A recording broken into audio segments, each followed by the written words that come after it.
የአማራ ህዝብ እንደ ህዝብ ያሰት ትርክ ተተርኮበታል ብለው ያምናሉ? አላምንም።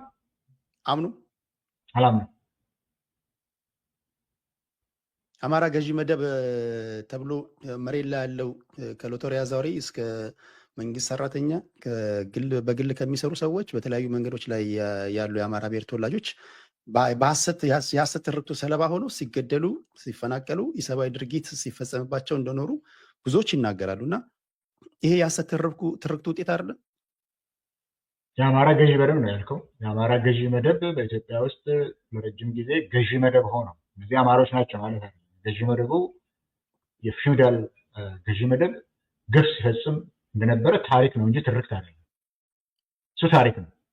በኔ ካልከው እኔ ገና ዩኒቨርሲቲ ስገባ ስንማር አሁን አንተ የምትለው ትርክትና ታሪክና ተረክ የሚለው ብልጽግና የፈለሰፈው በብልጽግና ጊዜ የተፈለሰፈ ወይም በኢህአዴግ ጊዜ አንዳንድ ውጭ የነበሩ የአማራ መደብ የአማራ ገዢ መደብ ትናንት የነበረው መመለስ አለባት ሲሉ ሲፈጥሩት የነበረውን ፈጠራ ከታሪክ ጋር አላገናኘውም። ምክንያቱም ይሄ በመጽሐፍትም በምንም በኢትዮጵያውያን በውጭ ሀገርም ትምህርት ቤት ውስጥ ሁሉ ስንማር የነበረበት ጊዜ የነበረ አይደለም። ታሪኩ ይሄው ነው። ይሄ ትርክት አሁን ተፈጠረ የሚባለው ብልጽግና ከፍ አድርጎ ያወራውና ከ1968 የተማሪ እንቅስቃሴ ውስጥ የብሔር ጥያቄ በተነሳበት ጊዜ የተፈጠረ ትርክት ነው የሚሉት ተረክ ነው እነሱ ብለው የሚለዩት ውሸት ነው። አንድም ቀን አላምንበትም። ታሪኩ ታሪክ ነው። በታሪክ ውስጥ የተፈጠረው በታሪክ ውስጥ የተፈጠረ ነው። ታሪካዊ ስለሆነ ታሪካዊ መልስ መሰጠት አለበት። ሆነ ተብሎ ግን የአማራ ህዝብ ላይ ትርክት ተፈጥሮ ተደረገበት የሚባለው አላምንም። ለአንድ ደቂቃም አላምንም። ይሄ እኮ የሚያስኬድህ ወደ ይሄንን ከተቀበልከው ቲፒኤልኤፍ በመጣ ጊዜ ነው። ውሸት ትርክትን ፈጥሮ አማራን ከስልጣን አግልሎ በህገ መንግስት ውስጥ እንዳይገቡ አድርጎ ሲጎዳቸው የነበረው ቲፒኤልኤፍ ነው። ውሸት ነው። ይሄ ውሸት ነው። እንደሱ አይነት ክርክር ውስጥ አልገባም። ክርክር ውስጥ አልገባም። አላምንበትም። ታሪክም አይደለም። ትርክት የሚለው ትርክት ማንም ሰው ሊፈጥረው ይችላል። ገዢ መደቦቹ በታሪካቸው እኛ የአማራ ገዢ መደብ ነን ብለው ተናግረው ያውቃሉ? ለምሳሌ መለስ ዜናዊ ከዚህ ወርቅ ህዝብ ተፈጠረ ያለው ብሎ የተናገሩበት አጋጣሚ አለ። ጠቅላይ ሚኒስትር አብይ አህመድ ከኦሮሞ አብራክ እንደወጡ ይናገራሉ። ኃይለማርያም ደሳለኝ ከወላይታ ማህበረሰብ የወጡ እንደሆኑ ይናገራሉ። ልክ እንደዚሁ ልንጠቅስ በምንችል ደረጃ ኢትዮጵያን ያስተዳድሩ በተለያየ በጋዜጣም ይሁን በተለያዩ ሚዲያዎች ላይ የአማራ ገዢ መደብ እንደሆኑ የሚያሳበቅ ንግግር ተናግረው ያውቃሉ? አሁን ያው ቅድም እንዳልኩ እንደዚህ አይነት የፖለቲካ ክርክር ውስጥ ለመግባት አልፈልግም፣ ግን ለአንተ መልስ ልስጥህ። አሁን አቶ መለስ ዜናዊ ከዚህ ህዝብ ተፈጥሬያለሁ ስላሉ የገዢ መደብ አይፈጠርም። በዛ ምክንያት አይደለም የቡድን የበላይነት የሚፈጠረው። ወይም አቶ ኃይለማርያም ወላይታ ነኝ ስላሉ የገዢ መደብ በዛ ምክንያት አይፈጠርም። አሁን ያሉት ጠቅላይ ሚኒስትር ቅድም ስናገር ነው ያልኩት የፈለጉትን ነው የሚሆኑት። ሲፈልጉ ሙስሊም ነው የሚሆኑት፣ ሲፈልጉ ክርስቲያን ነው ሲሆኑ፣ ሲፈልጉ ከሁለት የመጡ ነገሮች ሲፈልጉት ኦሮሞ ነው የሚሆኑት። እንደፈለጉ ነው። እንደ ፖለቲካው ነፋስ ነው የሳቸው እንደሚጠቅማቸው ነው። ከሌሎች የተለዩ ናቸው። እንደ አብይ እንደ መለስ ወይም እንደ ኃይለማርያም አይደሉም። በዛች ባነሳኸው ጉዳይ ላይ የአማራ ገዢ መደብ የሚባለው ራሱ እኔ አማራ ነኝ ብሏል ወይ ላልከው ጥያቄ ግን አማራነትና ኢትዮጵያዊነት ተጨፍልቆ አንድ ላይ ነው የነበረው። አማራነትና ኢትዮጵያዊነት፣ ኢትዮጵያዊ ስትባል የሚታየው የአማራ ባህል ነው፣ የአማርኛ ቋንቋ ነው፣ የአማራ ኢቶስ ናቸው የሚታዩ የነበረው በኢትዮጵያ ውስጥ። ስለዚህ ለምን የኢትዮጵያ ገዢ መደብ አይባልም ታዲያ? ቆየ ለምንድን ነው የኢትዮጵያ ገዢ መደብ የሚባለው? አማራ ሆኖ እያለ ሁሉ ነገሩ መሰረቱ አማራ ሆኖ እያለ ለምንድን ነው ኢትዮጵያ ያንን አማራን እንደ ኢትዮጵያ ካስት አድርገው ሌሎቹ ግን እንዳልነበሩ ተደርገው? ስማ በዛን ጊዜ እኮ ኦሮሞ የሚባል እንኳን በኦሮሞነት የማይጠራበት ጊዜ ነው የነበረው። በዛን ጊዜ እኮ ጋላ ነው የሚባለው ኦሮሞ። ጋላ ደግሞ አማራ ካልሆነ እንደ አማራነት ካልተጠመቀ በስተቀር እኮ በኦርቶዶክስነት ካልተጠበቀ እኮ እንደ ኦሮሞ የማይጠበቅበት ጊዜ ነው የነበረው። በዛን ጊዜ ኢትዮጵያዊ መሆን ማለት አሲሚሌሽን የሚባለው ሌሎችን በሙሉ አጥፍቶ በአማራ ባህል ሌሎችን አጥምቆ አማራ ሲሆኑ ብቻ ተቀባይነት የሚያገኙበት ነው የነበረው። ይሄ ድሮ ክርክር አልነበረበትም። እንዲህ አይነት ነገር ድሮ ክርክር አልነበረበትም። አሁን እኮ ነው በ91 እኮ የአማራ ወገን ነን የሚሉት እኮ ክርክር ሲያቀርቡ የነበረው አማራ የሚባል ነገር እኮ የለም ነው ሲሉ የነበረው። አማራ የለም ያለው ኢትዮጵያዊ ነው። አሁንም አሉ እኮ አንድ ኢትዮጵያ ብሔር ነው ያለው። ያ ብሔር ደግሞ ቅኝቱ በአማራ ነው። በአማራ ባህል፣ በአማራ ቋንቋ፣ በአማራ የስነ ልቦና ነው ቅኝቱ። ከዛ ነው የሚመጣው። ኢትዮጵያ የሚባለው በአማራ ነው የሚቃኘው። ሌሎቹን ግን ንዑስ ብሔር አሁንም የሚሉ አሉ። ንዑስ ብሔር የሚሉበት አየህ፣ ይሄ አሁንም እንኳን አልሞተም፣ አሁንም እንኳን አልሄድም ወዳጅ። ስለዚህ ይሄኛው ታሪኩ ቀርቶ ትርክት ነው የሚባለውን እኔ አልቀበልም። ታሪኩ ታሪክ ነው። በታሪክ አይደለም ግን የምንኖረው። አሁን ያለነው ህዝቦች ምን እናድርግ ብለን ተመካክረን ለሁሉም የሚመች በመነጋገር ነው። ታሪክን በመካድ አይደለም። ታሪኩን በመካድ አይደለም። አፄ ምኒልክ አልወረሩም ደቡብን በማለት አይደለም። አፄ ምኒልክ የካዎጦናን አገዛዝ አላጠፉም በማለት አይደለም። ከዛ አይጀምርም። ግፍ አልነበረም በማለት አይደለም። ትርክት ነው በማለት አይደለም። 91 ላይ እኮ አማራ የሚባል የለም ብለው ሲክዱ የነበሩ አይደሉም እንዴ? ዛሬ አማራን ብለው እንቅስቃሴ የሚያደርጉት አሁን ባለፈው ጊዜ በቅርብ ጊዜ ለውጥ በመጣበት ጊዜ አማራ የሚባል የለም የሚሉ ግለሰቦች አይደሉም እንዴ? ዛሬ ደግሞ አማራንን ብለው የወጡት ያኔ ሲክዱ የነበሩ አማራ የለም ሲሉ፣ ምክንያቱም አማራነትንና ኢትዮጵያዊነትን አንድ አድርገው ሌሎቻችሁ ግን ይህን ተቀበሉ፣ ያንን የማትቀበሉ ከሆነ አንፈልጋችሁም የሚሉት በሱኛው መንገድ አልሄድም። እርሱ ያምናሉ አለ ብለው ወይስ አማራ የሚባል ህዝብ አለ ብለው ያምናሉ ወይስ የለም ብለው ነው የሚያምኑት? አማራ ነኝ የሚል እስካለ ድረስ አለ። አማራ የለውም ካለ የለም። ቅድም እኮ ስለዚህ ጉዳይ ነግሬሃለሁ። እንደ ህዝብ አቶ ጸጋዬ ገብረመድህን ከዚህ በፊት የተናገረው አለ። አንድን ህዝብ ከሌላው የሚለዩ አመላካች የሆኑ ገጽታዎች አሉ። አማርኛ መናገር አለ። የሃይማኖት አበውን መቀበል አለ። አንድ መንግስትን ተቀብለ ለዛ መንግስት ግን የምትተዳደር ከሆነ መገለጫዎች አሉ። አማራ አለሁ እስካለ ድረስ አየህ፣ አማራ አለሁ እስካለ መገለጫዎቹን ልጠቅስልህ እችላለሁ። የለውም ካለ ግን የለም፣ ካለ ግን አለ። እኔ አይደለሁም የማጸድቅለት አለህ ወይም የለህም ብዬ። ካለ አለሁ ካለ አለ ለኔ። እሱማ ለሁሉም ይሰራል። ኦሮሞም፣ ትግራዩም፣ ወላይታውም፣ ስልጤውም አለው ካለ አለው ነው፣ የለውም ካለ የለውም ነው። ለሁሉም ይሰራል። ለአማራ ብቻ ተለይቶ የሚሰራ ነገር አይደለም። ይሄ ለሁሉም ብሔር ብሔረሰቦች የሚሰራ ነው ይመስለኝ። እሺ እኔ እምነት ለምን ጠየቅከኝ? ኧረ በዛ ላይ እኔ አምናለሁ ወይ አላምንም የሚለው ላይ ቅድም ዘርዝሬ ነግሬሃለሁ። እሺ ወደ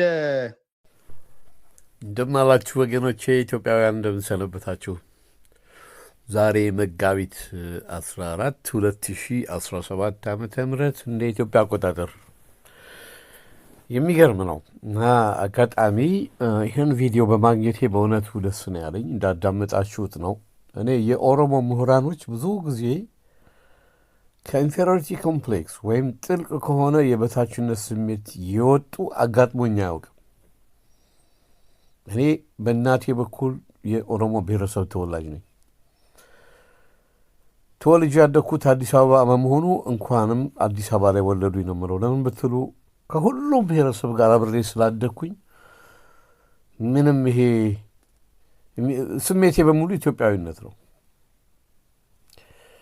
ሕዝቅኤል ገቢሳ የገጠር ሰው ነው እና ይህ ገጠርኛው ወደ ስልጣኔ እንዳይገባ ያገደው ነገር ምንድን ነው? ጥልቅ የሆነ የበታችነት ስሜት፣ በራስ ያለመተማመን። ይሄ ነገር ነው በጣም የሚገርመኝ። አማራ ወይም አማራና ኢትዮጵያዊነት አንድ ላይ የተጨፈለቀ ነው የሚባል በጣም አስቀያሚ ንግግር ነው የተናገረው። ግን አንድ ነገር ልነግረው እፈልጋለሁ። እባካችሁ ይህን ድምፄን እንደው የሚያደርስልኝ ሰው የተባረከ ይሁን። ኦሮሞ ወደ ኢትዮጵያ ውስጥ የገባው መቼ ነው? ይሄን ነገር ወደኋላ ማጤን አለበት። ከዛ በፊት ማን ብሔረሰብ በኢትዮጵያ ውስጥ ነበሩ? ይሄን ነገር ነው መታወቅ ያለበት። ኤንሸንት ኢንዲጂኒየስ ፒፕል አር ዮቶርስ ወይም አማራዎች ናቸው። አማራ እኮ መባል የተጀመረው በደርግ ጊዜ ነው። ከዛ በፊት ይሄ ቃል የለም። አማራ የሚባል ቃል የተጀመረው የብሔረሰቦች ጥናት ኢንስቲትዩት የሚባል በደርግ ጊዜ የተቋቋመ ነበር። ይህንን ራሳቸው ፕሬዚዳንት መንግስቱ አማራ በሚለው ርዕስ ላይ ቪዲዮዎቹ አሉ፣ በእንትን ላይ በዩቱብ ላይ አለ። እኔም ራሴ ዲስፕሌይ አድርጌዋለሁ። ይቅርታ ጠይቀዋለሁ በዚህ ጉዳይ እኛንን ስህተት የሰራ ነው በሚል። ምክንያቱም አማራ የሚለው ቃል የሂብሩ ቃል ነው። ፒፕል ኦን ማውንት ማለት ህዝብ በተራራ ላይ የሚኖር ህዝብ ማለት መሆኑ ከነ ትርጉሙ አስቀምጠውታል እንጂ አማራ የሚባል ብሔረሰብ በኢትዮጵያ ታሪክ ውስጥ አልነበረም። ይሄ ግን አማራ የሚባል ብሔረሰብ አለ ብለው 30 ምናምን ዓመት ወያኔዎቹ አስተማሩበት። ስለዚህ አማርኛ ተናጋሪው አማራ ነኝ ብሎ ተደራጅቷል። የአማራ ገዢ መደብ የሚባለውን ነገር የጀመሩት ሻዕቢያዎች ናቸው። ሻዕቢያዎች ደግሞ በቅርብ ጊዜ ይቅርታ ጠይቀዋል፣ እንዲህ አይነት ነገር የለም ብለው። ለትግል አቅጣጫችን ይሆናል ብለን የመረጥነውና ያደረግነው እንጂ የአማራ ገዢ መደብ የሚባል ነገር የለም ብለው ራሳቸው ሻዕቢያዎች ተናግረዋል። ትግሬውን ለማነሳሳት ህወሓቶች የአማራ ገዢ ብለው ተነሱ። ታስታውሱ ከሆነ ስብሐት ገብረ እግዚአብሔር እንግዲህ ከነመለስ ዜናዊ በፊት በዕድሜ የገፋ ሰው ነው። ፉከራ እንኳን ስንፎክር እኔ አማራው ብለን እንፎክር ነበር ብሎ በብዙ ምሳሌ በቀልድ አስመስሎ ሲናገር እንደነበር አትርሱት። እኔ አማራው ሲል ምን ማለቱ ነው? እኔ በተራራው ላይ ያለው ጀግና ማለት ነው እንጂ የብሔረሰብ መጠሪያ አልነበረም። በደርግ ጊዜ ነው አማራ ማለት የተጀመረው።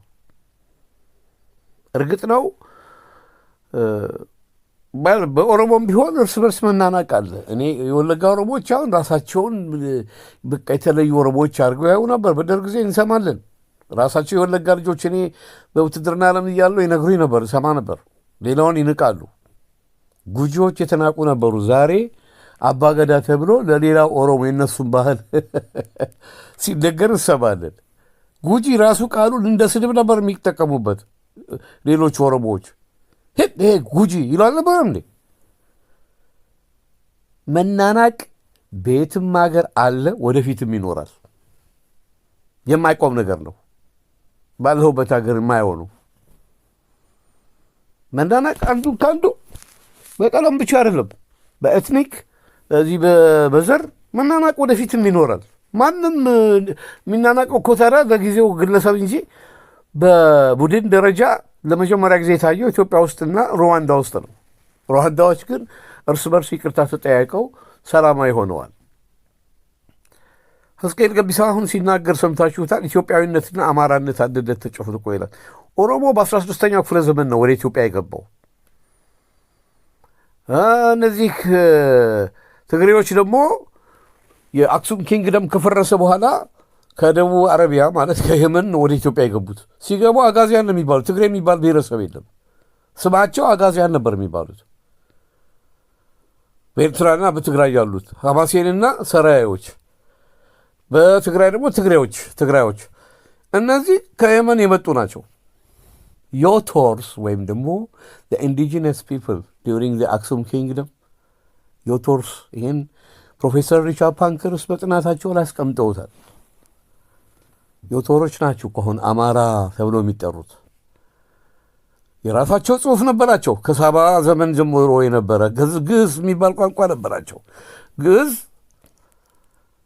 በዘመነ አክሱም ኪንግደም ይነገር የነበረ ቋንቋ ነው። ትግሬዎች ከደቡብ አረቢያ አሁን ወደ ትግራይ ወደሚባለው ቦታ ሲገቡ ከመግባታቸው በፊት ግን የወዲት ጉዲት ወረራ ስታደርግ ዮቶር የሚባሉት አሁን መንዝ ወይም ተጉለት ወይም ቡልጋ የሚባለው የሰሜን ሸዋ አማራዎች አክሱማውያን እነሱ ናቸው። እየተማርነው መናገር ግድ ይለኛል። ስለዚህ የራሳቸው ፊደል ፈጥረዋል። እንግዲህ ተመልከቱ ልዩነትን። ኦሮሞ ዘ ሌተስት ካመርስ ናቸው። ከየት ነው የመጡት? ከኬንያ ከኬንያ ነው የገቡት። ከዛ በፊት የነበረው ታሪክ ምንም የሚታወቅ ነገር የለም። ፈርስት ካመርስ ደግሞ ሁለት ቤተሰብ ናቸው። ሁለቱ ስማቸው ቦረናና ብርቱ በሚባሉ ወንድማማች ቤተሰብ ናቸው። ከኬንያ ወደ ኢትዮጵያ የገቡት። ሆኖም ግን የግራኛ አህመድ ወረራን ተከትሎ ኦሮሞ አንድ ወንድ ከ10 ሚስት በላይ ያገባ ነበር። የህዝብ ብዛታቸው እየጨመረ መጣ። በወረራ የኦቶማን ተርኪ ወረራን እየተከተሉ መሬት መያዝ ጀመሩ። መሬት መንጠቅ በ80 ዓመት ብዙ መሬት እንትን እያሉ እስከ መሀል ሀገር ድረስ ደርሰው እስከ ወሎ ድረስ ሁሉ ደርሰው ነበር። በኋላ አጼ ልብነ ድንግል ናቸው በቱርክ ነበር የሚመሩት። የኦቶማን ቱርኮች እያሰለሙ ጠመንጃ የያዙ ናቸው። ያኔ በጦርና በጎራዴ የሚዋጋም። ስለዚህ አጼ ልብነ ድንግል ደብዳቤ ለማን ጻፉ? ለፖርቱጋል መንግስት። የፖርቱጋል መንግስት ለመጀመሪያ ጊዜ ጠመንጃ የያዘ ክርስቲያንን ለማዳን የሚፋለሙ 400 የፖርቱጋል ወታደሮች ኢትዮጵያ ውስጥ መጡ። ከዛ በፊት ግን መላው ኢትዮጵያዊ ምን ነበር? ክርስቲያን ነበር። ክርስቲያንና ሃይማኖት የሌለሽ አህዛቦች ማለት ነው። ደቡቡ ክፍል ምንም ሃይማኖት ያልነበረው ነው። ኦሮሞዎች ሃይማኖት ሳይሆን ይሄ ዋቄ ፈታ፣ ይሄ አሁን እንደ ጥሩ ነገር እንትን የሚሉት ይሄ ወንዝ ዳር የሚያደርጉት ምናምን ነገር የነበረውና አንድ የኦሮሞ ሰላይ ማነው የጀርመን ሰላይ ወደ ኢትዮጵያ መጥቶ ዮሐን ክሩፕፍ ይባላል። ለመጀመሪያ ጊዜ የዮሐንስ ወንጌልና የማቴዎስ ወንጌል ተርጉሞ አስተማራቸው። የተወሰኑትንም ቢሆን ጴንጤ አድርጓቸዋል። ዮሐን ክሩፕፍ ከትግራይ ጀምሮ እስከ ደቡብ ኢትዮጵያ ሰልሏል። እስከ ኦሮሞ እስከ ቦረናዎች ድረስ ማለት ነው። በኋላ ወደ ሀገሩ ተመልሷል። እና አማርኛ የተስፋፋው ኦሮሞ ወደ ኢትዮጵያ ከመግባቱ በፊት ፊደል ተስፋፍቶ ግዕዝ ቋንቋ ይነገር ነበር። ኢትዮጵያ የምትባል ሀገር ነበረች ኦሮሞ ወደ ኢትዮጵያ ከመግባቱ በፊት። ኦሮሞ በኢትዮጵያ ምድር ላይ እስካለ ድረስ ኢትዮጵያዊነትን ካልተቀበለ ወደ ኬንያ መመለስ አለበት ማለት ነው።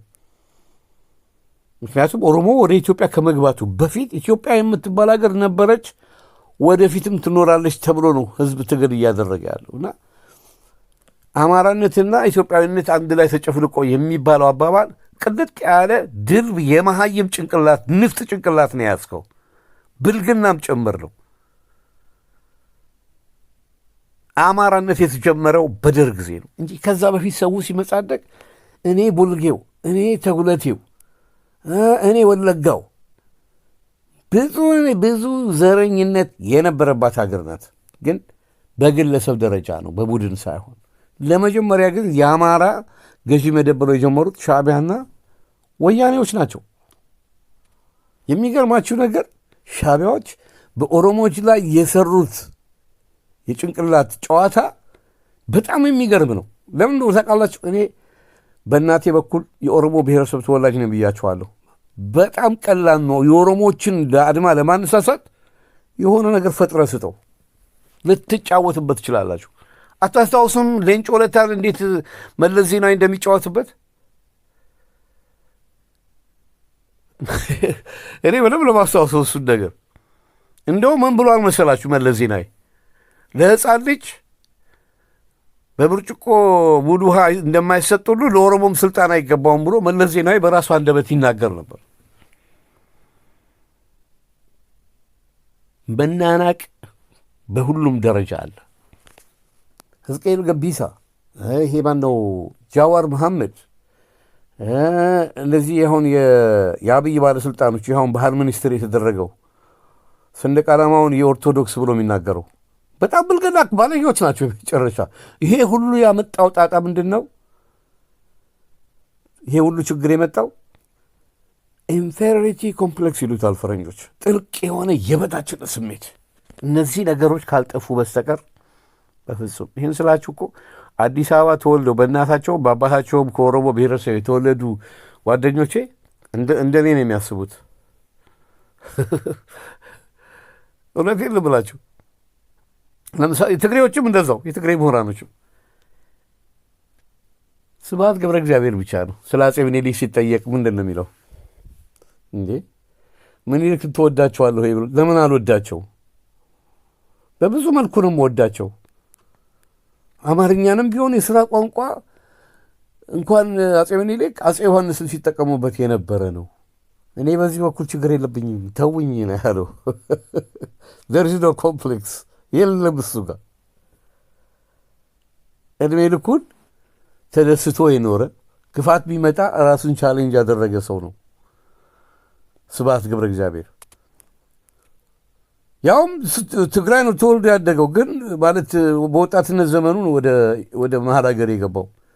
ጠቅላላ ትዝታዎቹ፣ መጽሐፎቹ በጣም የሰለጠነ ሰው ነው። ኢትዮጵያ የሚያስፈልጋት እንደ ስብሐት አይነቱ ስብሐት ገብረ እግዚአብሔር።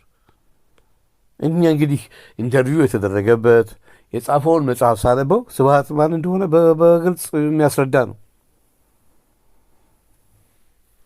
ስብሐት ገብረ እግዚአብሔር ነው ያልኩት። እናንተ ስብሐት ነጋ ብላችሁ፣ ስብሐት ነጋ ማለት የዚህ የሕዝቅኤል ገቢሳ የአንድ ሳንቲም ገጽታ ነው። አንድ አይነት ናቸው፣ ኮምፕሌክስ ሰዎች ናቸው። እና ይሄ ልጅ አሁን ኢንተርቪው ያደረገው ልጅ ግን አንድ ነገር ይቀረዋል። ጥሩ ጥያቄ ነው ያቀረበው።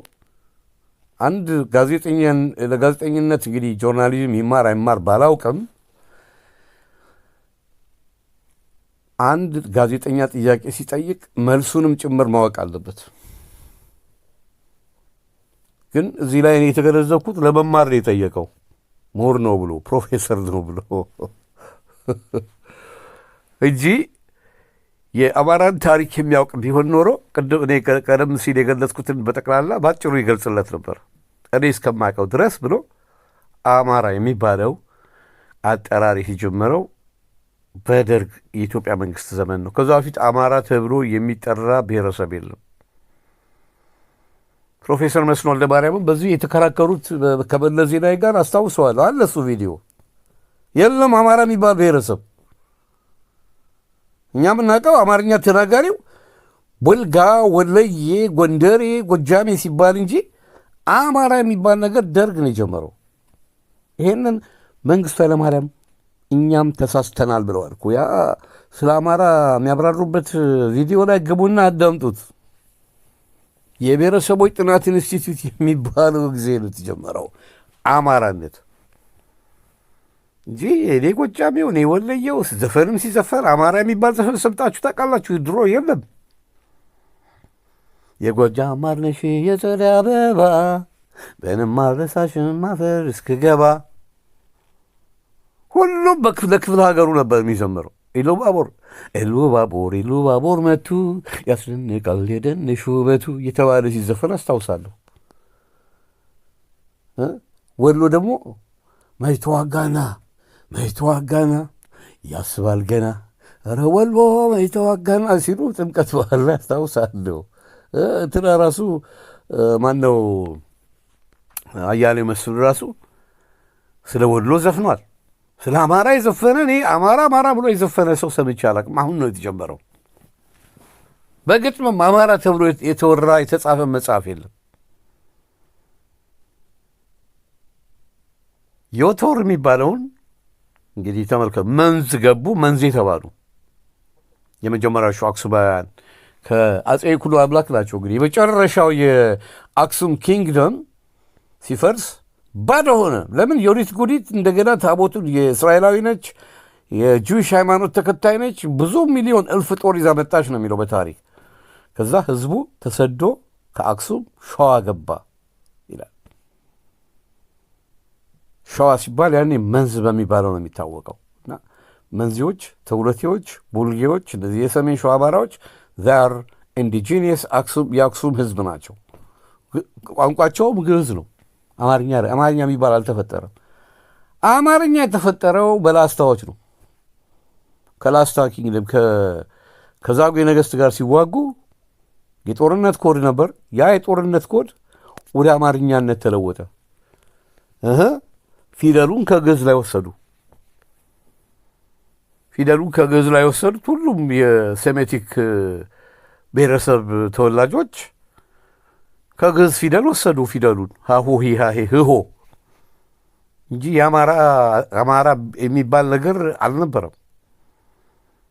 በዚህ ጉዳይ የምትናደዱ ካላችሁ ታሪክን ተማሩ፣ መጀመሪያ ወቁ፣ አንብቡ። የነ ፕሮፌሰር ሪቻርድ ፓንክረስት የነ ፕሮፌሰር ጌታቸው የጻፉት የኢትዮጵያ ታሪክ አልተጻፈም ብሎ የሸወዳችሁ ህወሓት ነው። ተጽፏል። ትግሬዎች አር ሌት ካመርስ ኢንክሉዲንግ ኦሮሞስ ሌት ካመርስ 16ኛው ክፍለ ዘመን ሰዎች ናቸው በኢትዮጵያ ውስጥ። የአክሱም ኪንግደም ሲፈርስ አይደለ እንዴ አጋዚያኖች ከደቡብ አረቢያ መጡ፣ እዛው ቀሩ። ህዝቡ የሚናገረው ቋንቋ ግዕዝ ነበር።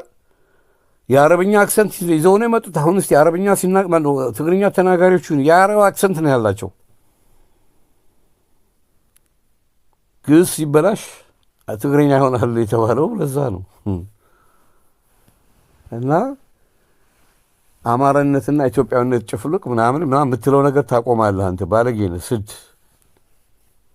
መጀመሪያ ተማር፣ ታሪክን እወቅ። የአንተ ፕሮፌሰርነት የአካዳሚክስ እውቀት እንጂ ውስጥ ሰውኛ የለም። ሕዝቅኤል ገቢሳ ስለ እንትናም ስለ አብይ አህመድም የተነሳው ነገር አብይ አህመድ እስስት ነው፣ ሙስሊም ነው፣ ክርስቲያን ነው፣ አይሁድ ብዙ ነገር ነው ያለው። እሱ የአብይ ብሔረሰብ ማንነቱ ማን ነው ልናገር፣ ተናገር በሉኝ። አባቱ አባ ምናምን ነው የሚባሉት አይደል? ወርጂ ናቸው፣ ኦሮሞ አይደሉም። የእናቱን አላቅም። አንዳንዶች ወለየ ናት ምናምን ይላሉ። አብይ ኦሮሞ አይደለም። በጅማ ውስጥ ያሉ ወርጂዎች አባ ከሌ ተብሎ ነው የሚጠሩት። አባ ጅፋር ለምሳሌ፣ አባ ጅፋር ሂዝዶት ኦሮሞ ወርጂ ነው። ወርጂዎች እነማን ናቸው? ኦቶማን ተርኪዎች ከደቡብ አረቢያ ያመጧቸው ናቸው። ወርጂዎች በሸዋ አሉ፣ በጎጃም አሉ፣ በጎንደር አሉ፣ በሶማሊያ አሉ፣ ሶማሊያ ውስጥ አሉ፣ ሱዳን ውስጥ አሉ፣ ኤርትራ ውስጥ አሉ። ኤርትራ ውስጥ ጀበርቲ ይባላሉ፣ ጀበርቲ ይሏቸዋል። እና የተመታተባቸው ናቸው። ትግራይ ውስጥም ጀበርቲ ይባላሉ፣ ሱዳን ውስጥም ጀበርቲ ይባላሉ። ጎንደር ውስጥ አሉ፣ የጎንደር ወርጂ፣ የጎጃም ወርጂ፣ እስላሞቹ ማለት ነው። የጎጃም እስላም፣ የጎንደር እስላም ካጋጠማቸው ወርጂስ፣ ሸዋ እስላሞች ወርጂዎች ናቸው። አማርኛ ተናጋሪ ናቸው። በኦቶማን ተርኪ ወረራ ዘመን ከደቡብ አረቢያ ኦቶማን ቱርኮች ያመጧቸው ናቸው። አብይ ያ ነው የኦሮሞ ወርጂ ተብሎ አንዳንዶቹ አሁን እናቴ ራሷ የኦሮሞ ወርጂ እኛ ሰፈር ብዙ ነበሩ። አዲስ አበባ ጅማ ሰፈር፣ የእኛ ሰፈር ጅማ ሰፈር፣ ሆላንድ ኤምባሲ ጅማ ሰፈር ይባል ነበር። እና እዛ እኛ ሰፈር ብዙ ወርጂዎች አሉ፣ የኦሮሞ ወርጂዎች። እና አብይ የማይታወቅ መስሎት ብዙ ሊቀባጥር ይችላል። ቱርክ ሲሄድ ሙስሊም ነው፣ ዱባይ ሲሄድም ሙስሊም ነው። አዲስ አበባ ሲመለስ ሚስቱ አጠገብ ሲሆን ጴንጤ ነው። እስስት ይጫወትበታል ይህንን ህዝብ። እና ይሄ ጠያቂው ታሪክን አያውቅም። ገባችሁ? ዝም ብሎ ብቻ ግርድፍ ጥያቄ ነው የጠየቀው። ሲጠይቀው የአማራ ገዥ የሚባል ነገር ነበር። በደካማ ጎኑ ዘፍ አለበት። የጥልቅ የበታችነት ስሜቱ ዘረገፈው። ለምን ታውቃላችሁ ጎበዝ?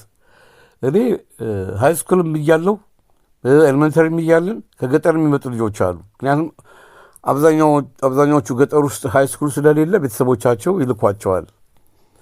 የሃይስኩል ወይም የዩኒቨርሲቲ ይሁን የሆነ ቴክኒካል ለመማርም ሲመጡ በሽሽቅ ያው ፋራ ይባላሉ። በአዲስ አበባ ቶሎ መግባባት ስለማይችሉ ያንን ኮምፕሌክስ የአማራ ያደርጉታል። የሚንቃቸው ግን እኮ በአባቱ በእናቱም ኦሮሞ የሆነ አዲስ አበባ የተወለደ ልጅ ነው። ራሱ የአዲስ አበባ የራሱ የሆነ ስነ ልቡና አለው። የትኛውም ብሔረሰብ ይወለድ ግን እርስ በርሱ ይግባባል። ለምን? አዲስ አበባ ውስጥ ያለው የራሷ የአዲስ አበባ ለየት ያለ ስነ ልቡና አለ። በአንድ አይነት ሁኔታ ስለሚያደግ የየትኛው ብሔረሰብ ተወላጅም እንደሆነ አናውቅም። በሰፈር በትምህርት ቤት። ለዛም ነው እኮ የአዲስ አበባ ልጅ አራዳ የሚባለው። አራዳ የሚባለው ቃል ሰለጠነ የሚለውን ይተካል። ለምን ብትሉ ስልጣኔ ከተባለ ውስጣችሁ ዘረኝነት አይኖርም። ውስጣችሁ ያለው እንደ አዲስ አበቤነት ነው። በቃ አዲስ አበባ ራሱ እኔ ሳየው እንደ አንድ ብሔረሰብ ነው የማየው። መናናቅ የለማ። ብትናናቅ ብሽሽቅ ይባላል። መደባደብ የለም። ብሽሽቅ ራሱ ጨዋታ ነው። በምንናገረው ቃላት የሚያስቅ ሌላውን ያዝናናል፣ ይስቃል። ድብድብ የለም። የገጠር ልጅ እንደነ ሕዝቅኤል ገቢሳ አይነት አሁን ከትምህርት ቤት መጥቶ ከኛ ጋር ብሽሽቅ ብትሉት ድብድብ ውስጥ ወይ ዱላ ነው የሚያነሳው። ከባድ ነው። ይከብዳል። እኔ ባህራዊ ውስጥም ስንገባ ይሄ ነገር ነበር። ከክፍለ ሀገር የመጣውና ከአዲስ አበባ የመጣው ክፍለ ሀገር ስላችሁ የክፍለ ሀገር ከተሞችም የሰለጠኑ ናቸው። የክፍለ ሀገር ከተሞች የሰለጠኑ ናቸው። እንደ የአዲስ አበባ መንፈስ አላቸው አብዛኛዎቹ። አዲስ አበባ ብቻ አይደለም። ለምን ብዙ ብሔረሰብ ስላለ አብረው ስላሉ ይዋቸዋል። ሕዝቅኤል ገቢሳ በትምህርት ቤት ብዙ በብሽሽቅ የተጎዳ ሰው ያስታውቃል። ጀዋር መሐመድም እንደዛው። እንግዲህ የአዲስ አበባን አሁን ብሔረሰብ ብትለው እኔ አሁን ብሔረሰብ ብትለኝ ኦሮሞም አማራም አልልህም፣ አዲስ አበቤ ነው የምልህ። ምክንያቱም እኛ ጋር ዘር ቆጠራ ምናምን የሚባል ነገር የለም። የአማራ ገዢ መደብ የምናምን የሚባለው በሙሉ በረሃ የገቡት ወንበዴዎች የፈጠሩት ነው። ስላዳመጣችሁ አመሰግናለሁ። ለሕዝቅኤል ገቢሳም ለዚህም ልጅ አድርሱልኝ። እግዚአብሔር ይስጥልኝ። አመሰግናለሁ።